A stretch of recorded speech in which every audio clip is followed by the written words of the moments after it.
Aquí estoy de regreso. Hoy vamos a hablar de exportadores de carne. Antes de que en 1959 los cubanos le entregaran su destino a un joven orate barbudo, en Cuba no había escasez de carne. Pero no había escasez de nada. Internacionalmente la isla no se metía en nada. La gente se dedicaba a lo suyo. Trabajar para ganarse la vida, rumbear el fin de semana y tener una existencia tranquila. Algo así como República Dominicana o Puerto Rico. La incursión más importante de cubanos en una guerra en el exterior había sido en España durante la Guerra Civil, del lado republicano. Fueron unos 1.300 jóvenes revoltosos, entre los que estaba hasta Rolando Manferrer, un personaje del que hablaremos algún día, que andaba por allá como comisario político comunista.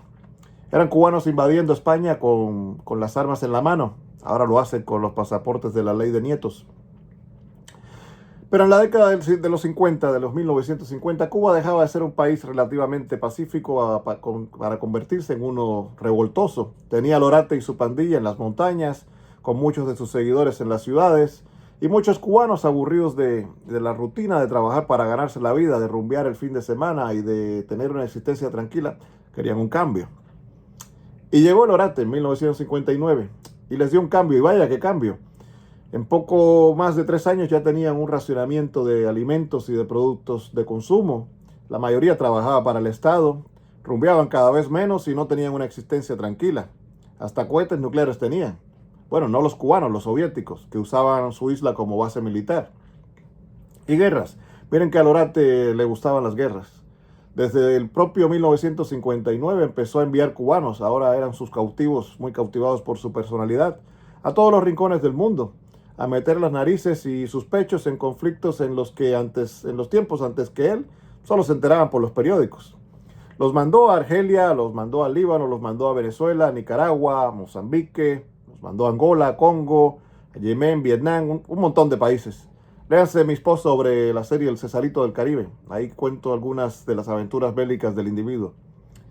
Para el orate, los cautivos eran peones de su megalomanía pagada con subsidios soviéticos, subsidios que le mantenían y medio funcionando su Timbiriche, el Timbiriche que convirtió a la antigua próspera isla de Cuba, y subsidios que le sufragaban las armas porque eran regaladas.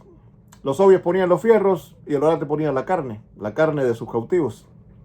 Cuando finalmente estiró la pata, victorioso, porque hizo en su vida maléfica para nosotros todo lo que le dio la gana, dejó la isla en condiciones paupérrimas. Quizás lo hizo a propósito, quizás por inepto. Sus verdaderas intenciones nunca las sabremos, solo sabemos los resultados. De prometer en 1960 que bajo su liderazgo comunista totalitario Cuba pronto iba a exportar 50.000 toneladas de carne de res congelada, léanse, se acabó, ahí lo explico todo. Terminó exportando carne humana, carne de cañón. Hace 2 días leí y vi en Noticias Martí que por fin despertó del letargo que llevaba hace algún tiempo. Gracias a su nuevo liderazgo ahora está bien. Que ahora en tiempos de la Junta Militar de Barrigones hay 20.000 cubanos sirviendo de mercenarios, como mercenarios del lado ruso en la guerra de Ucrania. En tiempos del orate, al menos la carne de cañón obedecía a militares del propio orate, militares cubanos. En tiempos de los barrigones, es que de verdad son insignificantes, la carne de cañón es enviada a ser mandada por rusos. ¿Entienden la diferencia? Si antes eran carne de cañón, ahora son carne de matadero. Carne rusa, como aquellas latas muy apreciadas en Cuba en los años 70. Los rusos mandan a estos infelices, para mí tontos por meterse en ese problema, a las misiones más suicidas. Los usan como señuelos, como carnada, para sacar a los ucranianos de sus escondites. Y mueren y desaparecen. Es una paradoja, porque el orate calificó, bautizó de mercenarios a los valientes integrantes de la Brigada de Asalto 2506, que eran cubanos que luchaban por restaurar la libertad y regresarle a los cautivos la condición de ciudadanos con derechos. Y hoy ese régimen que heredó su desastre exporta mercenarios, literales, a una guerra de invasión de una dictadura contra un Estado democrático. Los barrigones son buenos en exportar carne humana.